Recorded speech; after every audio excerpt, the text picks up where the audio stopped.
Orang taat, salehah, orang baik. Kenapa hidup susah terus? Dia maksiat, tapi hidupnya mewah. Kita sedang diuji, dia bukan diuji, dia sedang dilaknat. Macam orang nggak pernah salat, nggak pernah zakat, tapi kaya raya. Itu hati-hati. Kalau bahasa kitab istidraj, kalau bahasa Aceh gepelurung, bahasa Indonesia apa? Dengan nikmat tapi dia diazab dengan nikmat itu. Nah, bahasa kitab itu istidraj. Nah, diberikan nikmat sehingga dia lupa kepada Allah. Nah, itu jangan tergiur. Ibu itu nggak pernah masjid, nggak pernah salat, nggak pernah majelis taklim, tapi dengan suaminya nggak pernah bertengkar, nggak pernah ribut, anaknya semuanya beres, mantap. Itu secara pandangan zahir mata manusia iya, tapi di sisi Allah sedang dilaknat. Mau ibu-ibu kaya dengan istri mantap sejalan, tapi nanti diadab waktu menjelang sakratul maut nggak sempat la ilaha, waktu ditalkin. Coba ibu bapak baca la ilaha illallah, kita nggak mau baca, malah kita bilang sawit saya banyak itu jual terus, atau anak-anak saya kemana, siapa yang sekolahkan, kemana rumah saya belum saya relief, padahal sedang ditalkin. Mau ibu seperti itu? Tidak mau. Tapi walaupun hidup sederhana, salat selalu ada, majelis ilmu kita ikuti, kemudian menjelang sakratul maut sempat membaca la ilaha illallah Muhammadar Rasulullah. Alhamdulillah kalau sudah begitu. Karena itu yang kita harapkan. Begitu kita mati, mobil, kereta, suami, rumah bukan milik kita. Begitu mati tidak lagi punya kita. Yang haram diambil seukuran kain kafan, itu nggak boleh diambil. Nah, kalau misalnya dia nggak mau kenduri, boleh ditahan oleh keluarga karena bukan punya kita. Kalau keluarga sayang sama kita, bersedekah membuat kenduri terserah dia, sebagaimana telah diajarkan dalam kitab misalnya. Nah, jadi untuk apa kita banggakan dengan harta kalau misalnya kita tidak banyak ilmu agama, kalau misalnya kita tidak berakhlak, tidak tanggung jawab kepada anak-anak kita. Nah, maka sangat penting ibu. Bagaimana, ada yang mau ditanyakan? Ya Ustaz, saya pernah mengalami waktu sholat tentang Ustaz. Sholat itu apa ya saya? Ini Allah ini berada rasanya di hati gitu. Tapi kok pernah terlintas itu membayangkan bahwa Allah itu seperti cahaya, pernah saya pernah gitu. Apakah seperti itu Allah Ta'ala? Seperti itu Allah itu seperti apa gitu. Saya pernah punya juga siswa yang bertanya sama saya, ini kita harus selalu percaya sama Allah, itu seperti apa Bu? Jadi saya kan nggak bisa menjelaskan. Terus ketika saya sholat sendiri, malah saya terlintas bahwa itu seperti cahaya atau seperti orang. Ya. Kan gitu. Betul. Ya. Berbicara tentang Allah Ta'ala itu bagaimana, sebenarnya itu jangan dipikirkan. Yang mesti kita lakukan adalah mengiktikadkan bahwa Allah Ta'ala itu ada. Apakah dia semacam makhluk gaib? Bukan. Semacam masjid di Mekah, di Madinah? Bukan. Macam cahaya? Bukan. Laisa kamislihi syai'un. Dia tidak semisal. Kalau semisal itu bukan Allah Ta'ala. Jadi bagaimana juga dia nggak ada contoh. Tapi Allah Ta'ala ada. Kalau masalah Allah Ta'ala, kita merasa senang kalau melakukan kebaikan-kebaikan, misalnya wirid, zikir, baca Al-Quran, tahajud, rasanya ada Allah di sini. Kayaknya, tapi mana ada di hati kita? Sudah bertempat, misalnya Allah Ta'ala ada di sini, sudah bertempat, salah lagi, mustahil. Allah tidak bertempat. Kalau Allah bertempat, kita bertempat. Allah dengan manusia sama, nggak boleh. Ya, seperti itu. Jangan kayaknya itu bercahaya, enggak. Karena cahaya itu makhluk. Yang dikatakan makhluk adalah ma siwallah, barang selain Allah itu makhluk. Cahaya makhluk, HP makhluk, ibu makhluk, dinding makhluk, kipas angin makhluk. Cahaya kembali lagi, cahaya makhluk. Kalau makhluk disamakan dengan Allah Ta'ala, itu hal yang mustahil, nggak boleh. Ya, kalau perasaan-perasaan kayaknya, tapi bukan. Saya Ustaz terus baca qul huwallah. Apa? Terus baca surat qul huwallah itu surat ikhlas. Kita kita kadang-kadang ini tuh berikhlas. Oh, terlintas saja ya. Habis itu ada takut ini, takut. Asal jangan ya. Sholat kan harus kita bayangkan bahwa Allah itu ketika kita sholat kan kadang sedang bermunajat ya Ustaz ya. Ya. Allah kan sedang berbincang-bincang sama Allah. Nah, bincang-bincang sama Allah, habis itu kayaknya ada Allah depan kita, jangan. Tapi dia Ustaz membayangkan bahwa kita ini lagi berbicara sama Allah kan gitu, lagi berdoa. Jadi kan kadang terlintas itu loh Ustaz, ketika sholat khusyuk itu malah mana-mana pikirannya. Jadi yang membayangkan bahwa Allah itu memang ada. Ya. Pikirannya kemana-mana itu bagaimana Ustaz? Ketika kita sholat. Ya. Kalau nggak sholat sih bisa bilang. Sebenarnya yang ada begini tentang ihsan, anta abudallah ka'annaka tarahu fa illam takun tarahu fa innahu yaraka. Ini yang boleh. Kau beribadah kepada Allah seolah-olah kau lihat Allah. Biar gigih, biar semangat, biar khusyuk. Boleh. Kalaupun kamu tidak bisa melihat Allah, yakinilah bahwa Allah melihatmu. Oh, saya ini mau berzina. Allah lihat kamu. Kamu mau berzina. Saya mau ngupat, mau bilang tu Pak Imam, Pak Gisi, Imam Masjid umpama RT RW sebagainya kan. Hey, kamu ingat bahwa Allah lihatmu. Seperti itu boleh. Kemudian kalau lagi salat, saya salat kayaknya begini teringat kemana-mana lagi salat, itu nggak boleh. Itu langsung difokuskan ke tempat sujud. Ya, kalau lagi salat tu mikir kemana. Kadang-kadang orang kalau hilang HP sama cas HP dalam salat dapat dia. Bahkan ada orang ketika hilang barang, aduh capek saya cari nggak tahu di mana. Habis itu salat 2 rakaat, oh di bawah bantal rupanya HP saya. Macam apa salat seperti itu?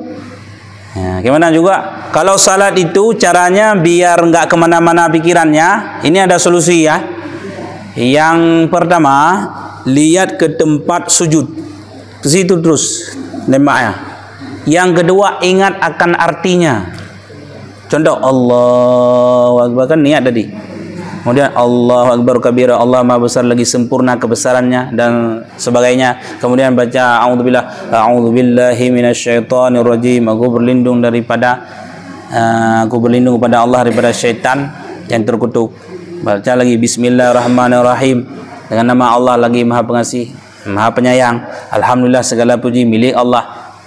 Kayak gitu terus kita ingat. Seiring berjalan kita baca, nggak tahu kita sudah habis. Kenapa? Karena rasa lezat, rasa nikmat. Kadang-kadang setelah salat nggak lezat, nggak nikmat. Apa sebab? Sebab makanan.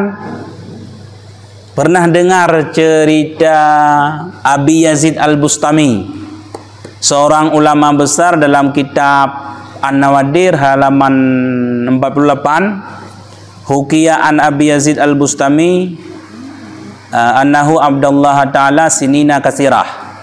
Apa artinya? Dihikayahkan Abi Yazid Al-Bustami dia beribadah kepada Allah Ta'ala sinina kasirah, yang cukup lama waktunya. Lam yajid lil ibadah ta'aman wala lazatan. Dia tidak mendapat kenikmatan, kelezatan, ketentraman jiwanya. Fadakhala alaihi ummihi. Kemudian dia berjumpa dengan ibunya. Ini gara-gara makanan, sehingga nggak betah ngaji, nggak senang salat, pengennya cepat-cepat.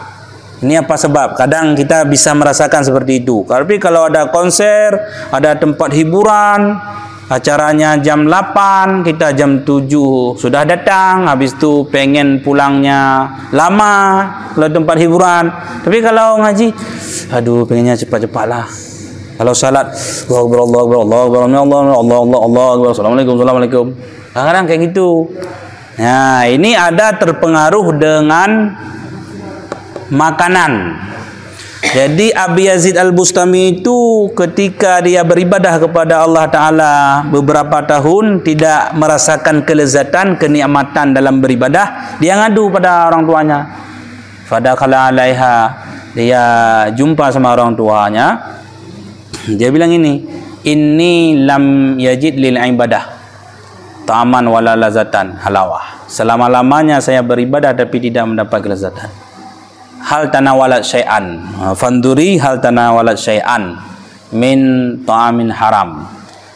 Wahai ibuku, coba kamu pikirkan, apakah pernah engkau dapat daripada harta yang haram? Haisu kuntu fi butuniki au ridai, masa dalam kandunganmu, apakah pernah engkau makan yang haram? Atau masa menyusuiku, kata Abi Yazid Al-Bustami. Ketika dia mengatakan seperti demikian kepada orang tuanya, fatafakarat tawilan, dia berpikir yang lama, cukup lama dia pikir, sayang pada anaknya, sudah mengeluh. Kalau anak kita lapor ini itu mengeluh, dia kan kita mau pertimbangkan sehingga anak kita menjadi orang yang terbaik, gitu kan. Jadi fatafakarat tawilan, dia berpikir yang cukup lama, yang panjang. Kemudian dia berkata, summa qalat, kemudian dia berkata, mak daripada Abi Yazid Al-Bustami, apa kata dia?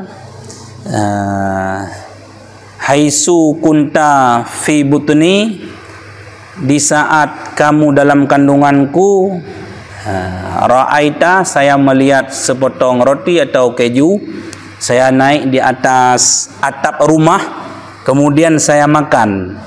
Orang hamil kalau pengen sesuatu itu nggak bisa ditahan, harus ada. Kalau ada sabun, sabun kita makan. Kalau ada beras, beras kita siap-siap kita gigit dan sebagainya. Ada orang bilang, kalau betul, kadang salah, kan? Itu terserah sama orang yang hamil. Jadi ketika ibu daripada Abi Yazid Al-Bustami itu, dia pengen banget untuk makan apa namanya, keju atau roti itu. Bi ghairi izni sahibi, tapi tidak ada izin daripada empunyanya, punya orang lain. Yang dia makan cuma sedikit. Apa dia makan? Sepotong roti. Sebesar apa dia makan punya orang? Namlu di situ. Disebutkan dalam kitab itu adalah namlu. Arti namlu apa? Semut. Sebesar semut bisa berefek kepada anaknya tidak lezat dalam ibadah. Dia makan roti sebesar semut. Kita kadang-kadang bukan sebesar semut. Pabrik roti kita makan, punya orang. Bukan kita makan sama suami. Suami jadi sperma ditransfer dalam rahim kita menjadi anak. Atau dia bawa pulang belanja dari makanan yang haram, kita makan, menjadi gen, menjadi sperma dan sebagainya. Nah, jadi seperti itulah. Kemudian kata daripada Abi Yazid Al-Bustami, wahai ibuku tercinta, saya mohon kepada ibu tolong minta izin sama pemilik roti itu atau keju itu. Kemudian dia datang, dia cerita kasusnya bagaimana. Kemudian alhamdulillah orang yang mempunyai roti atau keju tadi, dia, oh kalau itu saya izin, saya maafkan. Baru terasa nikmat, merasa bahagia, merasa lezat. Jadi kita ambil kesimpulan sementara apa? Kalau masalah makanan itu sangat celaka dan binasa. Nah, jadi kita mikir, jangan bilang untuk orang lain, seperti kamu, suami kamu banyak curi punya orang. Jangan. Kita untuk diri sendiri. Pernahkah saya punya orang saya ambil? Nah, atau saya zalimi orang lain kemudian saya makan? Nah, itu tanyakan kepada diri sendiri dan beri jawaban kepada diri sendiri. Jangan bilang untuk orang lain. Jangan sortir pada orang lain. Jangan juga bilang kamu, dibilang itu untuk kamu. Nah, jangan. Nah, itu efek gara-gara makanan haram. Di lain hadis dalam kitab Bajuri dijelaskan begini, ayyulah men nabata minal haram fanaru aulabih. Apa artinya? Nah, setiap daging yang tumbuh daripada makanan yang haram, neraka lebih cinta orang tersebut. Nah, kalau kita makan yang haram, daging kita besar, tinggi, dah sehat dengan makanan yang haram, maka neraka lebih layak. Dengan cara apa? Nanti tidak suka ngaji, tidak suka salat, suka berantem. Nah, arahnya ke kiri terus, sehingga dimasukkan dalam neraka. Kan sudah cocok kena makanan yang haram. Besar dia, tinggi dia, tumbuh daripada makanan yang haram. Nah, seperti itu sudah panjang lebar ya saya jawab. Jadi itu jawaban yang sudah melebar dari pertanyaan Ibu. Kira-kira ada yang lain? Ada yang mau tanyakan? Ya. Sholat yang bisa dijamak itu berapa kilometer? Kita kalau misalnya ke Sigli itu sudah bisa. Kalau Semarang belum bisa ya, Ustaz? Apa? Kalau semua belum. Paling nggak itu 81 km. 81, 82 itu kan. Nah, itu sudah bisa. Tapi kalau lu semame belum. 30 ya? 30. Itu pun kalau mau jamak kasar, kalau bukan tempat maksiat, kalau tujuan tempat maksiat nggak boleh. Jadi jawabannya kalau semua nggak boleh. Tapi tingkat lewat biren atau PD itu sudah bisa. Nah, lebih kurang 81. Tapi untuk ihtiyat, untuk apa namanya, agar lebih selamat, hati-hati, boleh 82 gitu kan. Nah, ambil aja 81, 82 kayak gitu lebih kurang.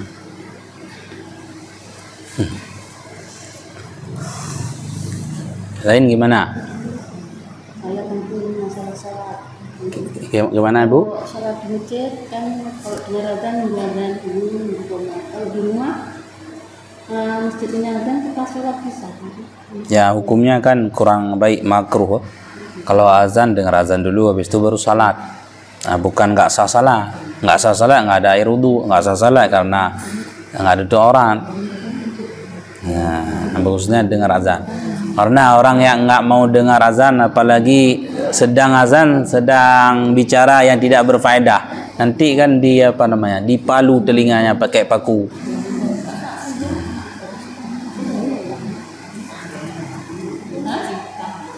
Ya Ustaz, kami sering di saat subuh itu kan di masjid sini sudah siap azan. Kami kan udah sholat sunnah di rumah. Sholat sunnah Qabliyah, ha? Ini apa di Al-Jum'ah itu lagi azan. Nggak apa. Nggak apa. Misalnya di sini azan jam 5 pas, di masjid lain jam 5 lewat 7. Nah itu nggak jadi masalah. Azan yang pertama. Kami sedang ngaji malam Jumat di tempat Abu Manan, Abu MPU Aceh Utara, namanya kan Haji Abdul Manan. Sedang ngaji setelah maghrib dari jam 7:30 sampai jam 10. Jadi ada di azan di Menasah Alua desa itu kan, waktu lagi ngaji. Kadang kalau sudah tempat terminalnya kita dengar azan dulu. Kadang kalau lagi menggebu-gebu ya lanjut. Nah, yang perlu saya sampaikan, ketika berhenti mendengar azan yang pertama, dengar sampai habis. Habis itu Allah marabah tidak. Udah baca? Lagi baca kitab, diadzan lagi di masjid. Nah, dikasih tahu azan yang kedua enggak makruh lagi, enggak dengar karena kita sudah mendengar azan yang pertama. Nanti di sekeliling akan diadzan juga. Kalau di sekeliling diadzan enggak sempat ngaji lagi. Nah, lain halnya daripada ngomong mengumpat kepada orang lain, lebih baik dengar aja adzan. Ada 5 masjid, kenapa enggak 8? Enggak apa. Hah? Nah, ini beda kasusnya. Ini mau ngaji, kalau itu mau ngomel, mau mengupat dan sebagainya. Nah, jadi jawabannya adzan di sini misalnya kita udah salat sunat, habis itu mau adzan di situ, enggak apa, salat terus. Nah, begitu. Terjawab dah. Itu Bu ya. Sudah Bu. Nah, kita lanjut lagi masalah salat. Nah, ini sangat penting sebab salat. Kemudian nanti setelah ditanya salat kita, ibu-ibu sekalian, ditanya lagi apa? Ada diterima salat. Karena di akhirat ada posko-posko. Setelah ditanya salat kamu ada? Lewat. Saya ada salat, lewat. Kemudian salat kamu ada diterima. Nah, ini yang bahaya. Kalau jawabannya diterima, sedekah, puasa, zakat, haji, umrah, ngaji seperti ini dapat pahala, ngepel rumah dapat pahala, masak kepada suami, pada anak dapat pahala, apalagi cuci pakaian dapat pahala. Itu semuanya berfaedah, berfungsi. Kenapa? Karena salat diterima. Tapi bahaya ini yang membuat celaka. Fa in ruddat faturaddu anhu sairu amali. Apabila salat nanti tidak diterima, amalan yang lain juga tidak diterima. Mana contohnya? Puasa, zakat, haji, umrah, pekerjaan di rumah yang bukan hak kita tapi kita lakukan dengan ikhlas dapat pahala. Kita menderita setelah berkeluarga, kita pasrah diri kepada Allah Ta'ala, dapat pahala besar. Meninggal anak, kita tidak berbiji sabak, tidak menangis, kenapa anak saya diambil duluan, yang sakit anak si fulan, yang meninggal anak saya. Tapi kita enggak, saya pasrah kepada Allah. Memang ini ketentuan Allah, pahala besar. Tapi karena salat tadi tidak diterima, salat enggak mau belajar, salat terus, orang lain wudu, saya wudu, orang lain salat, saya juga salat. Rupanya dan ternyata ketika diperiksa, ditanya, salat kamu ada diterima? Tidak. Maka yang lain pun ditolak. Tapi kalau salat kita diterima, fa in tukubila anhu sairu amali. Kalau salat diterima, yang lain juga diterima. Kalau salat tidak diterima, yang lain juga tidak diterima. Padahal ibu-ibu banyak pahala yang kita dapati dari Allah Ta'ala. Banyak. Nah, tapi karena salat tidak diterima, ya sia-sia. Nah, kan? Nah, maka sangat penting. Kemudian nanti ada posko-posko lain. Kenapa tidak diterima? Karena salat saya cacat. Ditanya lagi nanti, kenapa cacat? Karena enggak belajar. Kenapa enggak belajar? Karena enggak ada ustaz. Misalnya, lewat lagi. Kenapa enggak ada ustaz? Ya enggak tahu lah, enggak ke pesantren, enggak jadi ustaz. Dan sebagainya, umpamanya. Ini enggak bisa menjawab, kenapa kamu bodoh? Karena saya enggak ngaji. Kenapa enggak ngaji? Enggak ada ustaz. Enggak bisa jawab. Enggak bisa jawab seperti itu dan enggak bisa bohong. Di dunia bisa berbohong, di akhirat bisa berbohong? Enggak. Harus jawab yang sejujurnya. Buktinya ada firman Allah Ta'ala, al-yawma nakhtimu ala afwahihim wa tukallimuna aydihim wa tashhadu arjuluhum bima kanu yaksibun. Betul kan? Ada sebagian jemaah waktu saya suruh sambung bima kanu, dia menjawab mukminin. Itu nampak kali enggak yasinan, enggak baca yasin jemaah kan? Ya. Apa artinya al-yawma nakhtimu? Pada hari itu, pada hari akhirat akan digembok mulut-mulut mereka karena suka berbohong, dusta banyak waktu di dunia, digembok. Kemudian akan berbicara siapa? Tangan. Wa tukallimuna aydihim wa tashhadu arjuluhum. Akan naik saksi kaki mereka. Ya. Kalau dalam tafsir itu seluruh anggota badan akan naik saksi juga. Dia betul pernah mencuri, dia betul pernah melakukan yang tidak baik, dia betul orang yang mengganggu, menjadi sampah masyarakat. Nah, umpamanya kan, semua naik saksi akan berbicara. Jadi tidak ada istilah mendakwa akan berdebat dengan malaikat yang Allah Ta'ala. Ya Allah, saya enggak melakukan seperti ini. Saya pernah mengerjakan yang ini, nggak bisa. Ya, nanti di akhirat kan dalam ayat yang lain, wa kullu insanin aldamnahu ta'irahu fi unuqih. Nanti di akhirat buku amalan kita akan digantung di leher kita. Itu surat Al-Isra ayat 13-14. Ketika digantung oleh Allah Ta'ala buku amalan kita dari balik, kalau perempuan itu baliknya ada 9 tahun, 10 tahun, kalau kami laki-laki kan 14 tahun, 15 tahun. Kalau perempuan dari umurnya 9 tahun sampai sekarang belum mati, itu dicatat, ditulis. Berapa banyak udah buku amalan kita, catatan dari malaikat. Ditulis semuanya, kemudian digantung di leher. Setebal apa kita nggak tahu. Sebanyak apa yang kita lakukan. Maka banyak ngomong, banyak dosa, banyak ngomong, banyak salah.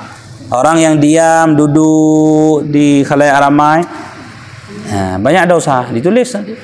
Karena kalau kita orang yang pandai berbicara, kalau diam, itu adalah cacat. Kalau dia berbicara, itu perhiasan. Sebaliknya, orang yang tidak pandai berbicara, setiap dia berbicara salah membuat dia dosa, itu lebih baik diam. Diam dia itu perhiasan, bicara dia adalah cacat. Udah, sekarang coba kita check up masing-masing. Saya ini bagusnya ngomong atau diam aja kalau nggak ada faedah. Kalau ada faedah silakan. Nah, jangan nanti menjadi sebuah catatan yang malu dipertontonkan nanti di akhirat. Di khalayak ramai lihat, oh rupanya dia pernah mencuri ya, berzina, membunuh orang, menzalimi orang. Nanti kita lihat sama-sama, malu. Nah, kalau nggak sempat taubat, kalau pernah melakukan kesalahan-kesalahan, kekeliruan, itu kalau sempat taubat ya dihapuskan.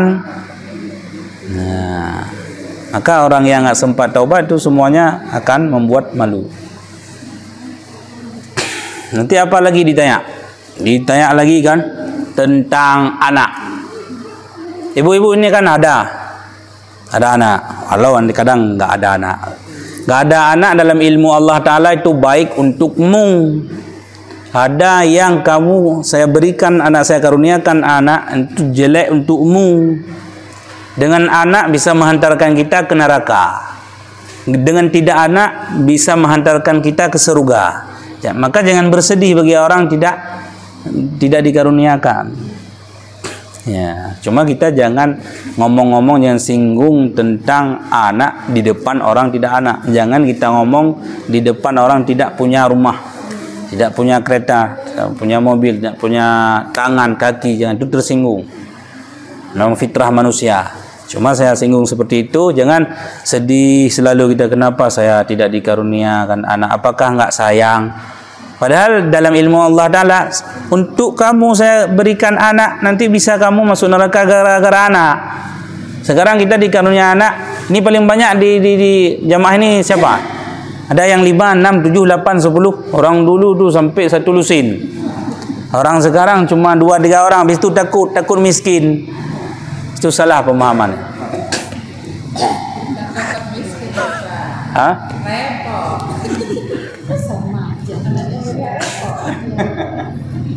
Nah, gimana maksudnya? Gara-gara anak itu bisa kita menghantarkan ke neraka.